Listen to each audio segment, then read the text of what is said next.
महाकुंभ, जो कि अपने समापन की ओर अग्रसर है। वहीं महाकुंभ के संपन्न होने की तिथि 26 फरवरी है, जब लोग लाखों और करोड़ों की संख्या में महाशिवरात्रि के पावन दिन त्रिवेणी संगम में आखिरी शाही स्नान लेंगे।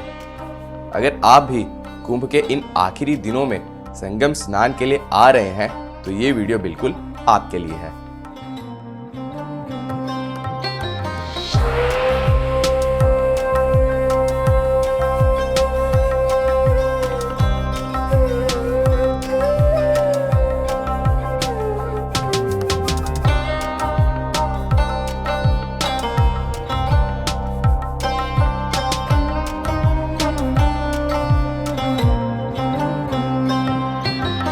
महाकुंभ का आयोजन हर 12 वर्षों में एक बार 4 प्रमुख तीर्थ स्थलों प्रयागराज, हरिद्वार, उज्जैन और नासिक में होता है। लेकिन प्रयागराज का कुंभ विशेष महत्व रखता है क्योंकि यहाँ पर त्रिवेणी संगम है, जहाँ गंगा जी, यमुना जी और अदृश्य सरस्वती जी का संगम होता है।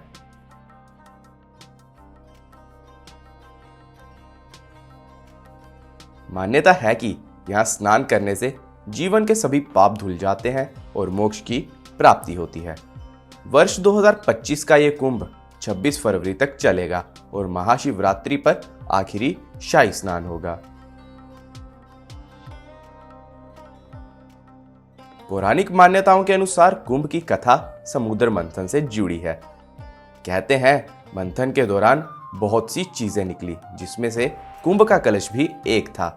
जब देवताओं और असुरों के बीच अमृत कलश के लिए संघर्ष हुआ, तब 4 स्थानों पर अमृत की बूंदें गिरी, जिसे आप आज के समय में प्रयागराज, हरिद्वार, उज्जैन और नासिक के रूप में जानते हैं। यही कारण है कि इन 4 स्थानों पर कुंभ मेला लगता है और कुंभ भी 4 प्रकार के होते हैं। हर साल लगने वाला माघी मेला, 6 वर्ष बाद लगने वाला अर्धकुंभ, 12 वर्ष बाद लगने वाला महाकुंभ और 144 वर्षों बाद लगने वाला पूर्ण महाकुंभ। और देखिए जी, मेला क्षेत्र के अंदर आते ही हमें यहाँ पर बहुत ही भव्य द्वार देखने को मिल रहा है, जहाँ पर लिखा हुआ है प्रयागराज महाकुंभ 2025, हर हर महादेव। जो मेले का क्षेत्र है वो 2 हिस्सों में डिवाइड हुआ पड़ा है, गंगा जी के इस पार और गंगा जी के उस पार। तो अगर आप गंगा जी को पार करना चाहें तो आपको पंटून ब्रिज जो होते हैं, जो पीपा पुल बनाए गए हैं, उनकी सहायता लेनी होती है। लेकिन जो पीपा पुल होते हैं उनको टेम्परेरी बेसिस पे बंद भी कर दिया जाता है जी, भीड़ के ज़्यादा चलते। तो आप ध्यान दीजिए कि आप कौन कौन से पुल को क्रॉस कर रहे हैं और उनका नंबर आप याद रख सकते हैं। भाई साहब, यहाँ पर भीड़ देख सकते हो आप, कितनी ज़्यादा भीड़। ऐसा नहीं है कि कुछ पैच पे होगी, पूरा पीपा पुल देख सकते हो जी, श्रद्धालुओं की संख्या से भरा हुआ है। हर हर महादेव।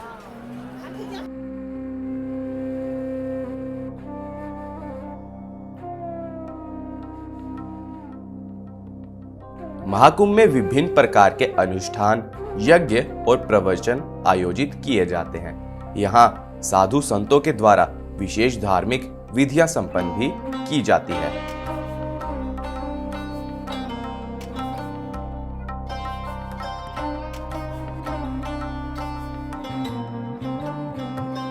माना जाता है कि कुंभ में स्नान करने से आत्मा शुद्ध होती है और व्यक्ति को मोक्ष की प्राप्ति होती है। यहाँ के वातावरण में आध्यात्मिक ऊर्जा का अनुभव भी होता है।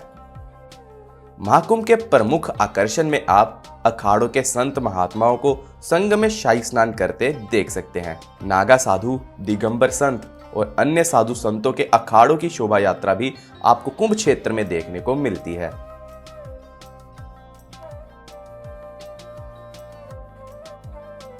सभी श्रद्धालुओं के लिए यहाँ पर मेला क्षेत्र में निशुल्क प्रसाद और भोजन की सुविधा भी मिलती है। महाकुंभ में सबसे बड़े आकर्षण में से एक होते हैं नागा साधु।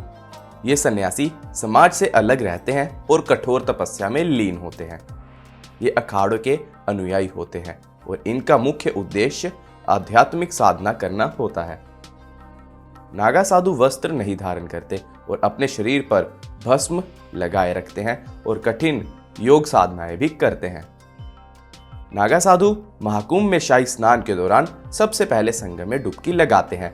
इन्हें भगवान शिव का अनन्य भक्त भी माना जाता है और इनका जीवन पूर्णत रूप से त्याग और तपस्या का होता है। गर्मी इतनी ज़्यादा है कि आपको क्या बताऊं। जैकेट वैकेट डाली हुई थी, मजबूरी में सुबह से उतार दिया भाई साहब। इतना पसीना पसीना हो गया था ना, आधा घंटा भी बैठा हूँ तो जाके थोड़ी सांस मिली है फिलहाल के लिए। और संगम की तरफ आगे प्रस्थान करते हुए यहाँ पे हमें दिखाई दे रहा है जी संगम द्वार। जैसे ही आपको संगम द्वार नज़र आता है तो समझ सकते हैं कि संगम ज़्यादा दूर नहीं है। बस हम भी अब यहाँ से ये वाला रास्ता पकड़ रहे हैं जी आगे की तरफ और संगम की तरफ बढ़ रहे हैं, आपको त्रिवेणी संगम का ताज़ा दृश्य दिखाने के लिए।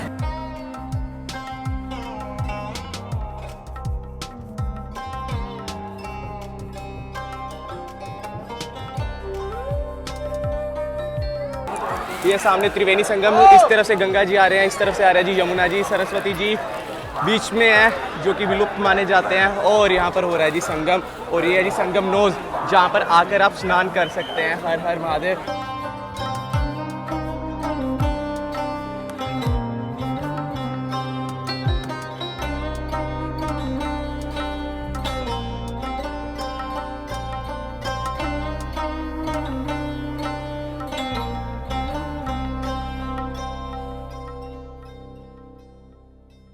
अब बात करते हैं कि आप महाकुंभ में कैसे पहुंचे। पहला विकल्प रेल मार्ग। प्रयागराज का रेलवे स्टेशन भारत के प्रमुख शहरों से अच्छी तरह से जुड़ा हुआ है। कुंभ के दौरान प्रयागराज के लिए कई विशेष ट्रेनें भी चलाई जाती हैं, तो आप किसी भी छोटे या बड़े शहर से ट्रेन पकड़कर प्रयागराज तक आसानी से पहुंच सकते हैं। दूसरा विकल्प है सड़क मार्ग। प्रयागराज बस अड्डा कई राज्यों से सीधा जुड़ा हुआ है। अगर आप उत्तर प्रदेश, मध्य प्रदेश, बिहार या फिर दिल्ली से आ रहे हैं तो बस की सुविधा भी आपके लिए एक अच्छा विकल्प रहेगा। लेकिन कुंभ के चलते बस आपको शहर के बाहरी क्षेत्र में उतार देती है, जहां से आप लोकल गाड़ी लेकर शहर के भीतरी इलाकों तक पहुंच सकते हैं। और तीसरा विकल्प है हवाई मार्ग। प्रयागराज हवाई अड्डा निकटतम एयरपोर्ट है। हर छोटे और बड़े शहर से आपको यहां तक सीधी फ्लाइट्स मिल सकती हैं और आप फ्लाइट्स के द्वारा प्रयागराज में आराम से पहुंच सकते हैं।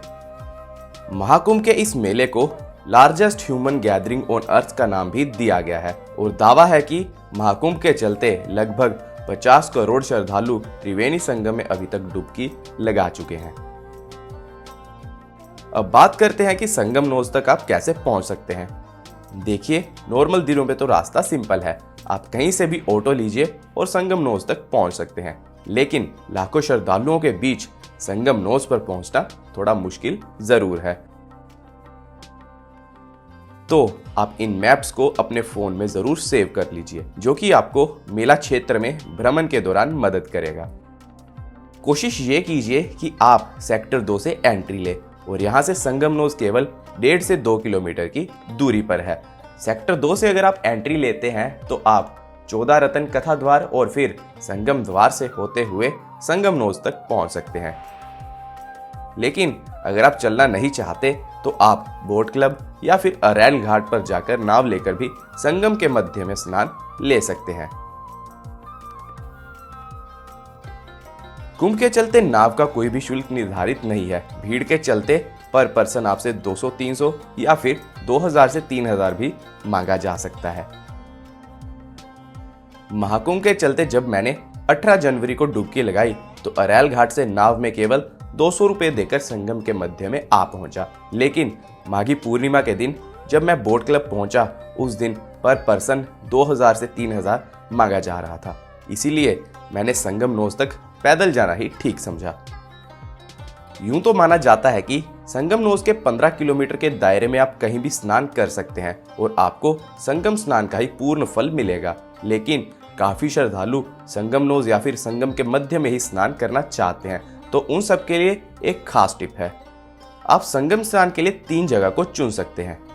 पहला, संगम नोज, जहां पहुंचना बेहद मुश्किल जरूर होता है और यहां तक पहुंचने के लिए आपको बहुत ही पैदल चलना पड़ेगा। दूसरा मार्ग संगम के मध्य में, जहां गंगा जी, यमुना जी और अदृश्य सरस्वती जी का संगम होते दिखाई देता है।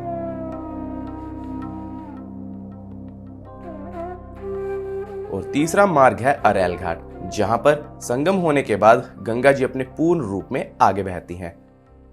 तो ये 3 स्थान आपके स्नान के लिए एकदम अच्छे हो सकते हैं। लेकिन अगर आप ना तो नाव लेना चाहे और ना ही चलना चाहें तो आपके लिए अरैल घाट सबसे अच्छा होगा, जहां भीड़ सबसे कम होगी और यहां तक आप कोई भी वाहन लेकर पहुंच सकते हैं। कुंभ अपने अंतिम चरण पर है, लेकिन लोगों की संख्या में हर दिन केवल बढ़ोतरी देखने को मिल रही है। तो आप ये मत सोचिए कि आखिरी दिनों में शायद आपको लोगों की संख्या कम देखने को मिलेगी। कोशिश ये कीजिए कि आप दिन में प्रयागराज पहुंचे और शाम की वापसी कर लीजिए, क्योंकि रहने के लिए होटल्स या फिर टेंट्स का रेट बहुत ज्यादा बढ़ा हुआ है। मेला क्षेत्र में रहने के लिए सरकार द्वारा यहाँ पर हर सेक्टर में जन आश्रय बनाए गए हैं, लेकिन भीड़ के चलते ये सारे जन आश्रय दिन भर में ही फुल हो जाते हैं।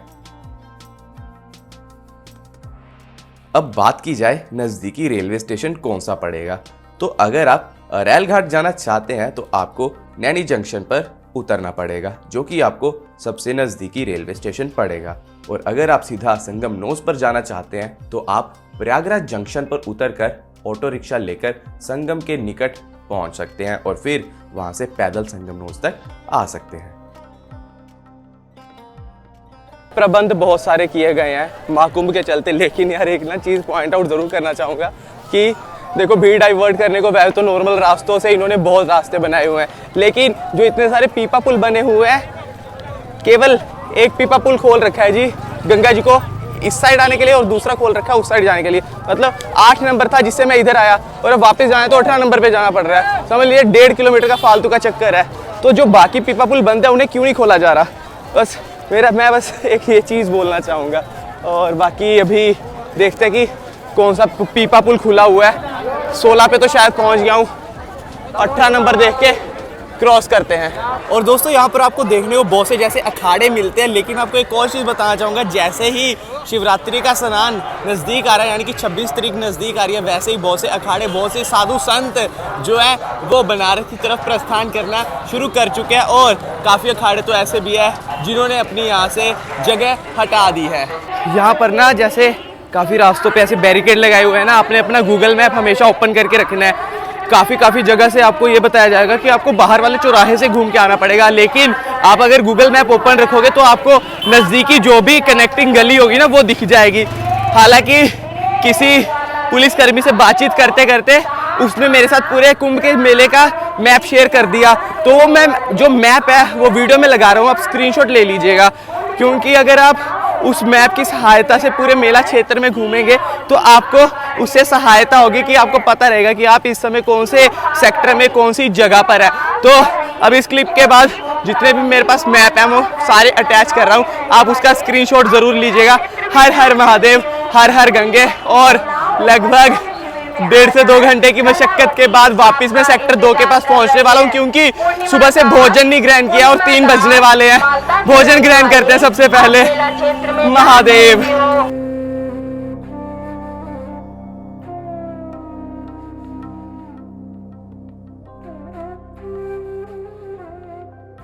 हर 12 वर्षों में किसी एक तीर्थ पर कुंभ मेला लगता है और इन स्थानों पर संगम या पवित्र नदियों का विशेष महत्व है। प्रयागराज में गंगा, यमुना और सरस्वती का संगम, हरिद्वार में गंगा जी, उज्जैन में शिप्रा जी और नासिक में गोदावरी नदी इस मेले को और भी पवित्र बनाती है। सदियों से इस मेले में लाखों लोग जुटते हैं, जिनमें साधु संत, भक्त, विदेशी पर्यटक और आम जनता शामिल होते हैं। पवित्र नदियों में स्नान करने का मुख्य उद्देश्य आत्मा शुद्धि, पापों से मुक्ति और मोक्ष की प्राप्ति होता है। अब बात करते हैं अर्धकुंभ के बारे में। अर्धकुंभ हर 6 वर्षों में केवल प्रयागराज और हरिद्वार में आयोजित किया जाता है।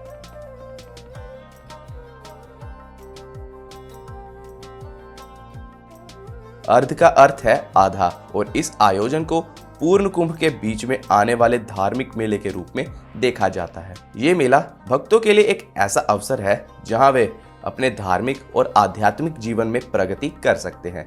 साधु संतों की संगत में बैठकर ज्ञान प्राप्त करना और संगम में स्नान कर अक्षय पुण्य अर्जित करना अर्धकुंभ की विशेषताएं हैं। बात की जाए अगर पूर्ण कुंभ की, पूर्ण कुंभ 12 वर्षों के अंतराल पर आयोजित होता है और चारों तीर्थ स्थलों पर बारी बारी से इसकी मेजबानी की जाती है। ये मेला पूर्ण इसलिए कहलाता है क्योंकि ये 12 वर्षों के चक्र का समापन करता है। प्रयागराज में होने वाले पूर्ण कुंभ का महत्व विशेष रूप से ज्यादा है। मान्यता है कि यहाँ संगम में स्नान करने से समस्त पापों का क्षय होता है और साधक जीवन में मोक्ष प्राप्ति की ओर अग्रसर हो जाता है।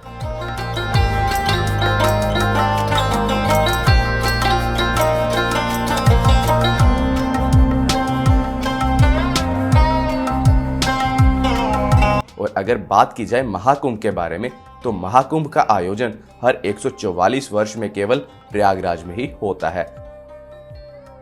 ये 12 पूर्ण महाकुंभों के बाद आता है, इसीलिए इसे महाकुंभ का दर्जा प्राप्त है। इस आयोजन का महत्व इतना अधिक है कि इसे देखने और अनुभव करने के लिए दुनिया भर से करोड़ों लोग आते हैं। महाकुंभ एक ऐसा आयोजन है जहां आध्यात्मिकता और विज्ञान का अद्भुत संगम होता है।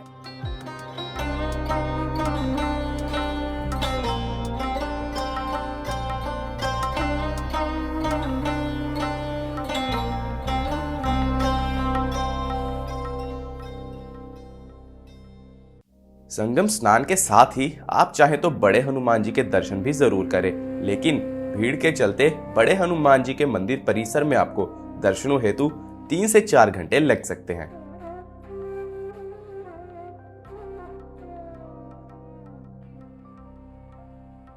कुंभ का यह पावन पर्व अपने आखिरी 7 दिनों का बचा है। हमारी ये कुंभ की यात्रा यहीं पर समाप्त होती है, लेकिन ये अनुभव जीवन भर हमारे साथ रहेगा।